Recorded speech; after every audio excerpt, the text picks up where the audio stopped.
इस कहानी का शीर्षक है आखिर कैसे पापा।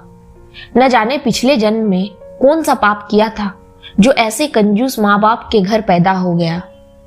हर महीने पिताजी अपनी सैलरी बैंक में ही जमा कर रहे हैं और मेरी ख्वाहिशों का गला घोट रहे हैं।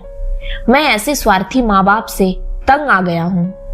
यह सोचते हुए दीपक का मन दुख और क्रोध से भर गया। मेरे दोस्त कितने भाग्यशाली हैं जो उनके माँ बाप उनकी सारी ख्वाहिशें पूरा करते हैं, और एक मेरे माँ बाप है जो हमेशा मेरी छोटी छोटी ख्वाहिशों का गला घोटते हैं।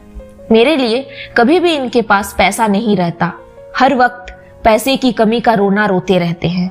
ये सब बातें सोच सोच कर दीपक के मन में उसके माता पिता के प्रति नफरत का बवंडर उठ चुका था, जिससे उसकी सोचने समझने की शक्ति खत्म हो चुकी थी तथा आवेग में उसकी कदम तेजी से भागने लगे थे।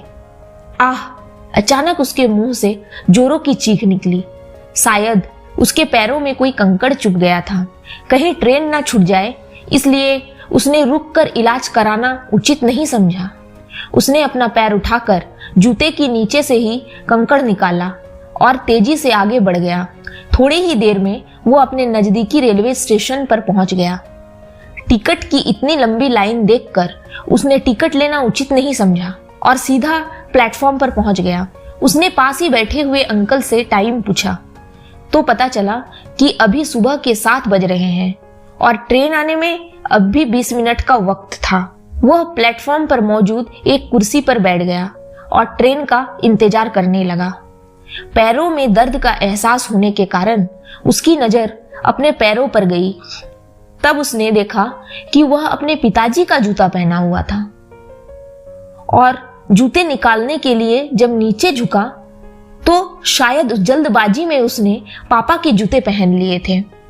उसकी चोट तो गहरी नहीं थी, परंतु पैरों के तलवे जूते से नजर आ रहे थे।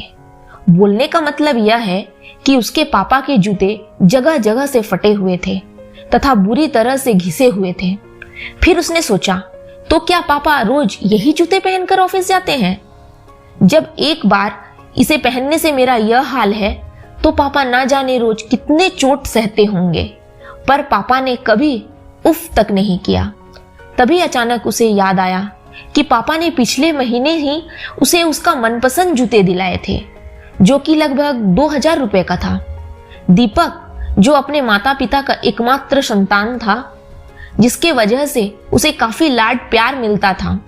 उसके पिताजी एक प्राइवेट कंपनी में छोटी सी नौकरी करते थे और माँ एक गृहिणी थी। उसके पिताजी अपने सीमित पैसों के बावजूद दीपक की सारी इच्छाओं को पूरी करने की कोशिश हमेशा करते थे। पर दीपक को अपने दोस्तों की अमीरी खलने लगी।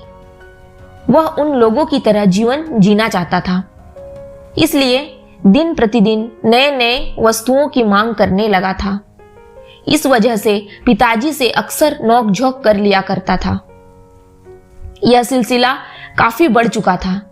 एक दिन दीपक के दोस्त ने उससे कहा, क्या यार दीपक, तुम्हारे पापा तो खुद स्कूटर में आना जाना करते हैं और तुम्हें एक बाइक भी नहीं दिलाते।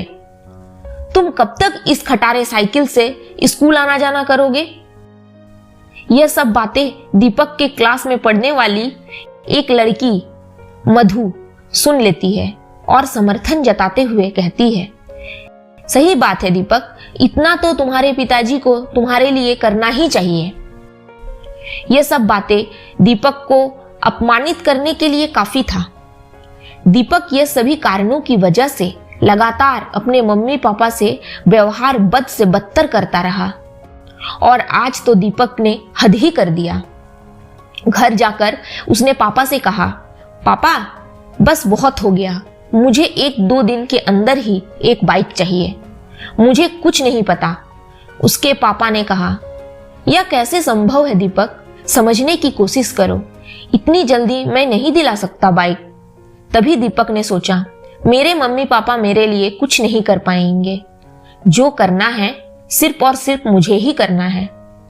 इसके लिए चाहे मुझे शहर जाना पड़े या कहीं और। तब तक ट्रेन स्टेशन पर आ चुकी थी, परंतु दीपक ट्रेन में ना चढ़कर सीधे घर के लिए निकल गया। उसे जाते समय बहुत जोरों की भूख लगी थी। तभी उसने सोचा कि पापा का पर्स तो वो लेकर ही आया है, ज्यादा कुछ नहीं, बस एक कप चाय ही पी लेता हूं।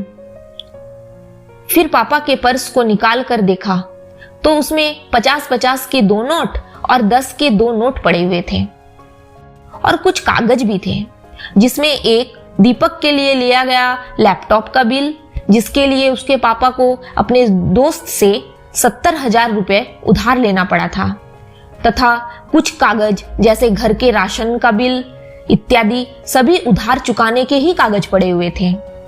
ये सब देखकर दीपक हैरान था कि पापा के सर पर इतने सारे कर्ज होते हुए भी पापा हमें कभी इसकी भनक तक लगने नहीं देते और उसकी आंखों से आंसू बहने लगते हैं।